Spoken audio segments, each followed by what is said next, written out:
రేపు శనివారం రోజున బెల్లంతో ఇలా చేయండి. బెల్లంతో ఇలా చేస్తే చాలండి, మీ అప్పులన్నీ కూడా తీరిపోతాయి. మీ ఇంట్లోకి డబ్బు వస్తూనే ఉంటుందన్నమాట. ఇక మీకు తిరుగుండదని చెప్పొచ్చు. శనివారం పూట ఎవరైతే ఈ విధంగా బెల్లంతో పరిహారం చేసుకుంటారో అలాంటి వాళ్ళు అద్భుతాలను చూస్తారని చెప్పొచ్చు. మానవ జీవితం అన్న తర్వాత మనకండి ఎన్నో సమస్యలు ఉంటాయి. ముఖ్యంగా మనని అంటే వేధించే సమస్య కావచ్చు, మనని బాధ పెట్టే సమస్య కావచ్చు, అప్పుల సమస్య అని చెప్పొచ్చండి. అప్పులతో ఏంటంటే మనం సతమతం అయిపోతూ ఉంటాం, ఇబ్బంది పడిపోతాం. అప్పులను తీర్చుకోవాలని మనం ఏంటంటే కనుక చాలా ప్రయత్నాలు చేస్తాం, కానీ అప్పులను మనం తీర్చుకోలేకపోతూ ఉంటాం కదా.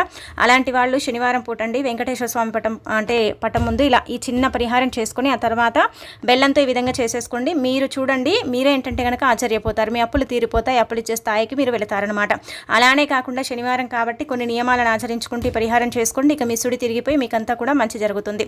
అసలు ఎలా చేయాలి, ఎలా చేస్తే ఎలాంటి ఫలితాలు వస్తాయో తెలుసుకునే ముందు ఒక చిన్న రిక్వెస్ట్ అండి, వీడియోని పూర్తిగా చూడండి, నచ్చితే లైక్ చేయండి, కొత్తగా చూస్తున్నట్టయితే సబ్స్క్రైబ్ చేసుకోండి. నార్మల్గా ఏంటంటే కనుక శనివారం కాబట్టి వెంకటేశ్వర స్వామికి అంకితం చేయబడే రోజు. ఈ రోజున మీరు ఏంటంటే ఉదయాన్నే లేచి శుచిగా స్నాన కార్యక్రమాలు చేసుకుని ఇంటిని వాకిని శుభ్రం చేసుకోండి.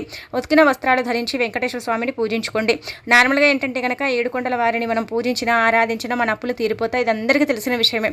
శనివారం చిన్న పరిహారం చేసుకున్న ఏంటంటే కనుక మనకు ఖచ్చితంగా వెంకటేశ్వర స్వామి అనుగ్రహం కలుగుతుందన్నమాట. అందుకే మీరేంటంటేనండి ముఖ్యంగా గుర్తుపెట్టుకోండి, ఇలా మనకేంటంటే నార్మల్గా అండి మనం అప్పుని తీర్చుకోవడానికి బెల్లం అనేది చాలా చక్కగా ఉపయోగపడుతుందన్నమాట. బెల్లం ఏంటంటే కనుక దేవతలకు దేవుళ్ళకి ఇష్టమైనది. బెల్లంతో ఏ పని చేసినా ఏ పరిహారం చేసినా బాగా కలిసి వస్తుంది. బెల్లం అప్పుని తీరుస్తుంది. బెల్లం ఏంటంటే అనేక రకాల సమస్యల్ని కూడా తీరుస్తుంది. ఇది చాలా మందికి తెలిసిన విషయం అనమాట. అలానే బెల్లం ఏంటంటే కనుక చాలా శుద్ధి అయిన పదార్థం అండి. అంటే బెల్లంతో ఒక్కసారి మనం పరిహారం చేసుకుంటే కాని పని కూడా, అంటే ఈ పని జరగదు, ఈ పని మనకేం పెద్దగా లాభం ఉండదు అనుకుంటాం కదా, అలాంటి పనులు కూడా ఏంటంటే కనుక మనం లాభం కలిగించుకోవడానికి, ఇప్పుడు అప్పు తీరదు, ఇంకా తీరటం లేదు, ఇంకా జరగదు అనుకుంటాం కదా, అలా అప్పుని అంటే తీర్చుకుని జరిపించుకునేలాగా ఉపయోగపడుతుందన్నమాట ఇప్పుడు ఈ బెల్లం పరిహారం. అందుకే మీరు ఇలా ఉదయాన్నే లేచి శుచిగా స్నాన కార్యక్రమాలు చేసుకొని ఇంటిని వాకిలి శుభ్రం చేసుకుని ఉతికిన వస్త్రాలు ధరించి వెంకటేశ్వర స్వామిని పూజించి ఈరోజు ఏంటంటే కనుక పిండి దీపం కానీ నార్మల్ దీపం కానీ పెట్టండి. తులసి దళాలు ఇలా మీ దగ్గర ఉండే పుష్పాలతో వెంకటేశ్వర స్వామిని పూజించుకోండి. పూజించిన తర్వాత ఏంటంటే కనుక మీరు తులసి కోటను కూడా పూజించడం ఇలాంటివి చేసుకోండి. చేసుకున్న తర్వాత మీరు ఈ బెల్లం పరిహారం చేయండి. మీ ఇంట్లో బెల్లం ఉంటే అదే తీసుకోండి. మీరు ప్రత్యేకించి దీనికోసం ఏం కొనుక్కొచ్చుకోకండి, అంటే తెచ్చుకోవాల్సిన అవసరం లేదనమాట. ఒకవేళ బెల్లం ఉందండి అది తీసుకోవచ్చా, పాతదైనా పర్వాలేదండి. మేము వాడామంటే కనుక మనము ఒకవేళ అంటే ఒక సైడ్ నుంచి మనం వాడుకుంటాం కదా, మనకు వెనక భాగం అంటే వాడకుండా ఉంటుంది కదండి, ఆ బెల్లాన్ని తీసుకోండి, ఏం కాదనమాట. అలా కూడా ఈ పరిహారానికి మనం ఉపయోగించుకోవచ్చు అని మనకేంటంటే సిద్ధశాస్త్రంలో చెప్పబడుతుంది అనమాట.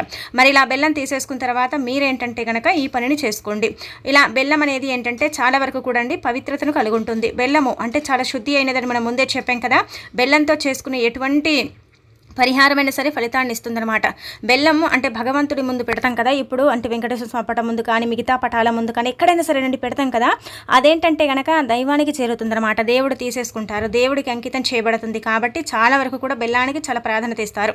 బెల్లంతో అనేక రకాల పరిహారాలు చేయొచ్చు, అన్ని విధాలుగా కూడా కలిసి వచ్చేలాగా చేసుకోవచ్చు అనమాట.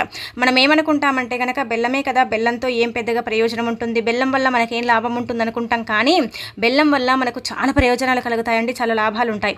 ఆరోగ్యానికి ఎంత మేలు చేస్తుందో పరిహారానికి కూడా అంతే మేలు చేస్తుంది. అలానే కాకుండా దైవానుగ్రహం లేకపోతే దైవానుగ్రహం కూడా కలిగించడానికి, జాతక సమస్యలతో పాటు అనేక రకాల దోషాలని పోగొట్టడానికి కూడా బెల్లం అనేది పర్ఫెక్ట్గా పనిచేయడానికి అవకాశం ఉంటుంది. ముఖ్యంగా మీరేంటంటే కనుక శనివారం పూట ఆచరించుకుంటే మాత్రం అద్భుతం చూస్తారని ఒక రకంగా చెప్పుకోదగ్గ విషయం అనమాట. ఇలా శనివారం రోజున ఏంటంటే కనుక బెల్లం పరిహారం చాలామంది చేస్తారండి. చాలామంది కూడా ఏంటంటే కనుక ఈ బెల్లం పరిహారాన్ని ఆచరిస్తారనమాట. చాలామంది కూడా శనివారం బెల్లాన్ని ఇంటికి తెచ్చుకొని ఒక చిన్న ముక్కను తీసుకుని వెంకటేశ్వర స్వామి పటం ముందు పెట్టి దానిపైన ఏంటంటే కనుక చిటికెడంత పచ్చకర్పూరం పొడి, ఆ తర్వాత వచ్చేసి దానిపైన 2 చుక్కల నెయ్యిని వేసేసి ఏంటంటే దాన్ని అంటే దైవానికి అంకితం చేసిన తర్వాత, అంటే ఇప్పుడు వెంకటేశ్వర స్వామికి నివేదన చేసిన తర్వాత దాన్ని తీసుకొని స్వీకరిస్తారు. అంటే బెల్లం పైన మనం పచ్చకర్పూరం పొడి చిటికెడంత, ఆ తర్వాత 2 చుక్కల నెయ్యి వేస్తున్నాం కాబట్టి బెల్లం ఇంకా పవిత్రంగా మారుతుంది, శుద్ధిగా మారుతుంది. అలా మారిన దాన్ని మనం తినటం వల్ల, మనం స్వీకరించడం వల్ల, మనం అంటే ప్రసాదంగా తీసుకోవటం వల్ల ఏం జరుగుతుందో తెలుసా, మన జీవితంలో మన జాతకంలో శాపాలు, పాపాలు, దోషాలు ఇవన్నీ కూడా ఉంటూ ఉంటాయి. సర్వసాధారణంగా అందరి లైఫ్లో ఏంటంటే కనుక ఇవన్నీ ఉంటూ ఉంటాయి. ఇవన్నీ కూడా ఏంటంటే పట్టి పీడిస్తూ ఉంటాయి, చాలా బాధలు కలుగుతూ ఉంటాయి, ఇబ్బందులు అనేవి వస్తూ ఉంటాయి కదా. అలాంటి వాటి నుంచి మనం బయటపడడానికి ఏంటంటే కనుక ఇది ఉపయోగపడుతుందని ఒక నమ్మకం అండి. ఇది చాలా మంది కూడా అంటే పెద్ద పెద్ద సాధువులు కావచ్చు, ఋషులు కావచ్చు, ఇలాంటి వాళ్ళు ఆచరిస్తారనమాట. మీరు కూడా చేసుకోవటం వల్ల మీ సుడి తిరుగుతుంది. మీ జాతక దోషాలతో పాటు అనేక రకాల సమస్యల నుంచి కూడా మీరు బయటపడతారు. కాబట్టి ప్రయత్నించుకోండి. ఇక ఆ తర్వాత మనం చెప్పిన ఈ బెల్లం పరిహారం చేసుకోండి. ఇలా చేసుకుంటే అప్పు ఇచ్చే స్టేజ్కి మీరు వెళ్ళటానికి, ఆ అప్పులు అనేవి మీ లైఫ్లో లేకుండా చేసుకోవడానికి చక్కగా పనిచేసే పరిహారం అండి. బెల్లం ఏంటంటే కనుక కొద్దిగా తీసుకోండి, బెల్లం ఖచ్చితంగా ఉండాలి. ఆ తర్వాత ఏంటంటే కనుక ఇందులో మనము బియ్య పిండి ఉంటుంది కదా, బియ్య పిండి అందరి ఇళ్ళల్లో ఉంటుంది, బియ్య పిండిని తీసుకోండి. బియ్య పిండి, బెల్లం ఈ రెండు కావాలన్నమాట ఈ పరిహారానికి. ఇలా మీ ఇంట్లో ఉండే పాత బెల్లమైనా సరే తీసుకోండి. బియ్యపిండి అందరి ఇళ్ళల్లో ఉంటుంది, మనం ప్రత్యేకించి బియ్యపిండిని తెచ్చుకోవాల్సిన అవసరం లేదు. ఒకవేళ మీ ఇంట్లో లేకపోతే తెచ్చుకోండి, కానీ ఉంటే మాత్రం మీ ఇంట్లోవే వాడుకోండి. ఇలా వాడేసుకున్న తర్వాత ఈ బెల్లము ఇదంతా కూడా ఇలా ఇక్కడ చూపించే విధంగా ఇలా ముద్ద చేయండి. కొంచెం పెద్ద సైజులోనే అండి ముద్దలాగా చేయండి. అందులో బెల్లం నీళ్ళను కలుపుకోండి. కలిపి ఏంటంటే కొంచెం ముద్దలాగా చేసిన తర్వాత మీరు ఇదేంటంటే కనుక వెంకటేశ్వర స్వామి పటం ముందు పెట్టండి. పెట్టిన తర్వాత మనం అప్పు కోసం చేస్తున్నాం కదా, మరి అప్పు కోసమే మనం చెప్పుకోవాలి, ఇంకా ప్రత్యేకించి ఇంకా దేనికోసం చెప్పాల్సిన అవసరం లేదనమాట. ముద్ద అనంతా కూడా ఏంటంటే కనుక ఒక ప్లేట్లో కానీ లేదంటే నార్మల్గా మనం ఒక అంటే పేపర్ మీద కావచ్చు, లేదంటే ఇలా అండి మనం ఒక ఆకు మీదనే సరే పెట్టుకోవచ్చు అనమాట. ఇలా పెట్టిన తర్వాత వెంకటేశ్వర స్వామి పటం ముందు పెట్టి అప్పులు తీరాలి, అప్పులు ఇచ్చే స్టేజ్కి మేము వెళ్ళాలి. స్వామి మా అప్పుని ఎలాగైనా సరే తీర్చు, మాకు 4 వైపుల నుంచి కూడా ధనం అనేది ఆకర్షించేలాగా చూడు, డబ్బు అనేది మా దగ్గరికి వచ్చేలాగా చూడు తండ్రి అనేసి సంకల్పం చెప్పుకోవాలి. ఇలా చెప్పేసుకున్న తర్వాత మనం దాన్ని తీసుకెళ్ళి ఏంటంటే కనుక ఆవుకు పెట్టాలండి. ఆవులు ఏంటంటే అందరి ఇళ్ళకి వస్తూ ఉంటాయి. నార్మల్గా మన పల్లెల్లో ఆవులు ఎక్కువగా ఉంటుంటాయి, పట్టణాలలో ఏంటంటే కనుక రావండి, గోశాలకు వెళ్ళటం ఇలా చేస్తూ ఉంటారు. ఒకవేళ మీరు గోశాలకు వెళ్ళి కూడా పెట్టుకోవచ్చు, కానీ వెళ్ళగానే ఏంటంటే కనుక ముందుగా పెట్టకూడదండి. మనం తీసుకెళ్లిన ఆహార పదార్థం మనం ఏంటంటే ముందు తాకాలి, ఆవుని తాకాలి. గోమాతను తాకటం వల్ల ఏంటంటే కనుకనండి మనం గుర్తుపెట్టుకోండి 33 కోట్ల మంది దేవతలను మనం తాకినట్టు. ఎందుకంటే సమస్త దేవతల ఆవులో ఉంటారు, సమస్త దేవతల ఆవులో కొలువై ఉంటారు. ఒక్కొక్క అంటే భాగము అంటే ఆవులో ఒక్కొక్క భాగం ఒక్కొక్క దేవతామూర్తి కొలువై ఉంటారు. కాబట్టి ఆవుని తాకటం వల్ల, ఆవుకు నమస్కారం చేయటం వల్ల, ఆవుకు నుదిటిన బొట్టు పెట్టడం వల్ల, ఆవు అంటే ఇలా మనకు తోక వెనక భాగం తాకటం వల్ల మహా అదృష్టం అండి, మహాపుణ్యం అనమాట. ఎన్నో జన్మల పుణ్యాన్ని మనం ఏంటంటే కనుక దక్కించుకున్న వారం అవుతాము, జన్మల దరిద్రాలను మనం పోగొట్టుకున్న వారం అవుతాం. కాబట్టి ముందుగా వెళ్ళగానే నమస్కారం చేసుకోవటం, తాకటం. ఆ తర్వాత ఏంటంటే మనం సంకల్పం చెప్పుకొని మా అవసరం కోసం ఈ పరిహారం చేసుకున్నాం, మాకు ఎలాగైనా సరే దైవానుగ్రహం కలిగి అప్పులు తీరి అప్పులు ఇచ్చే స్థాయికి వెళ్ళేలాగా చూడు అనేసి ఏంటంటే మనం తీసుకెళ్ళిన ఈ ముద్దని పెట్టుకోవాలి. అంటే బెల్లము బియ్యపిండి కలిపాం కదా, కలిపి తీసుకెళ్ళాం కదా, తీసుకెళ్ళింది ఏంటంటే కనుక ఆవుకు పెట్టేయాలి. పెట్టిన తర్వాత కూడా మనం ఇలాగే చెప్పుకోవాలండి, మన అవసరం కోసమే చేశాం కాబట్టి మనకు మంచి ఫలితాలు ఉండాలని చెప్పుకొని పెట్టేసుకొని ఇక మనం ఏంటంటే కనుక గమ్ముని ఇంటికి వచ్చేయాలన్నమాట. ముందు తాకితేనే మనకు మంచిది. ఒకవేళ మీరు బొట్టు కూడా పెట్టొచ్చు, కానీ తాకాలండి. నుదుటి భాగాన తాకటం వల్ల చెయ్యి మనకు అరిచెయ్యి తాకుతుంది కదా, నుడిటి భాగం. అలా తాకినప్పుడు ఏమవుతుందంటే కనుక ధన చక్రం అనేది ఉంటుంది, సర్వసాధారణంగా ప్రతి మానవుల్లో ఉంటుందన్నమాట. అదేంటంటే యాక్టివేట్ అవుతుంది, అదేంటంటే తెచ్చుకుంటుంది. ధన చక్రం కావచ్చు, ధన ద్వారాలు కావచ్చు మూసుకుపోయి ఉంటాయి, తెచ్చుకోవు, ఇబ్బంది కలుగుతూ ఉంటుంది, బాధ కలుగుతూ ఉంటుంది కదా, అలాంటి వాళ్ళకి ఏంటంటే పర్ఫెక్ట్గా పనిచేస్తుంది. అందుకే అరిచేతి మొత్తం కూడా నుదిరి భాగాన తాకించండి. వెనక తోక భాగాన ఎడమ చేతితో తాకటం వల్ల ఏంటంటే తలరాత మారుతుంది.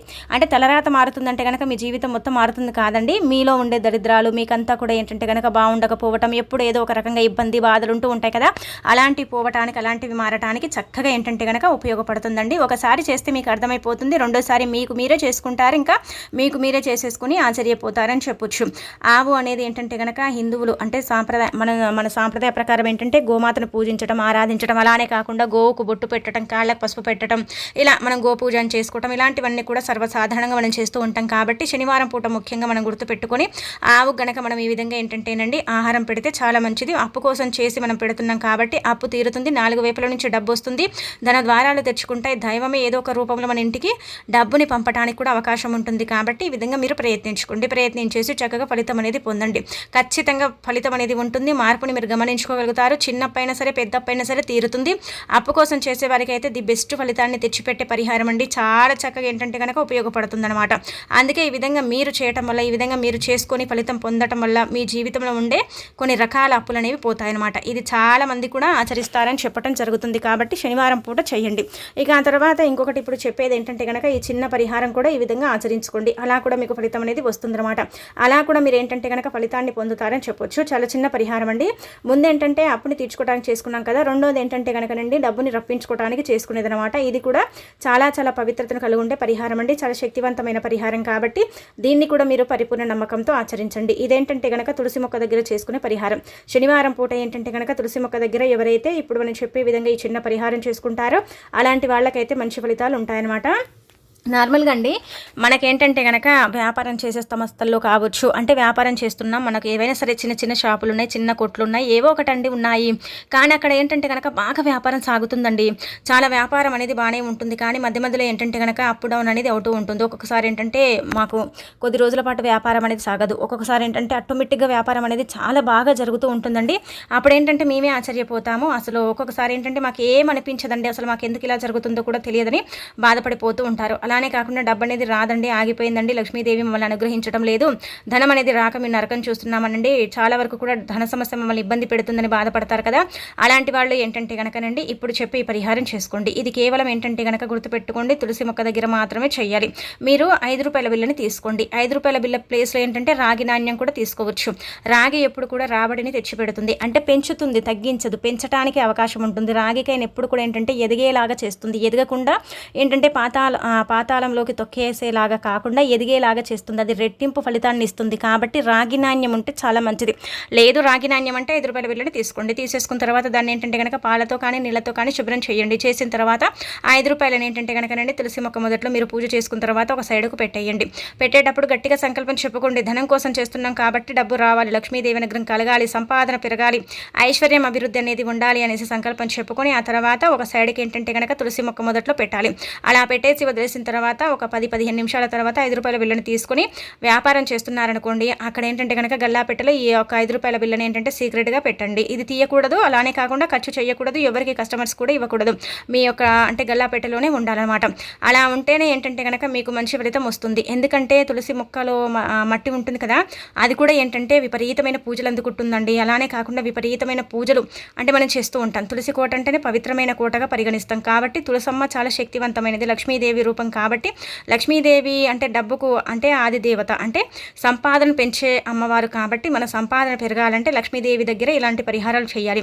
అలానే కాకుండా డబ్బుతో డబ్బు పరిహారం చేస్తే తప్పక సిద్ధిస్తుంది. మంచి ఫలితాన్ని తెచ్చిపెట్టి మన జీవితాన్ని మార్చి మనకేంటంటే కనుక అనుకూలత అంటే పెంచుతుంది, అనుకూలంగా ఉండేలాగా చేస్తుంది. కాబట్టి మీరేంటంటేనండి ఈ విధంగా పరిహారం చేసుకోండి. అలానే కాకుండా మీకుండే ధన సమస్య కూడా పూర్తిగా తొలగించుకోండి. చాలా బాగా ఉపయోగపడుతుందండి.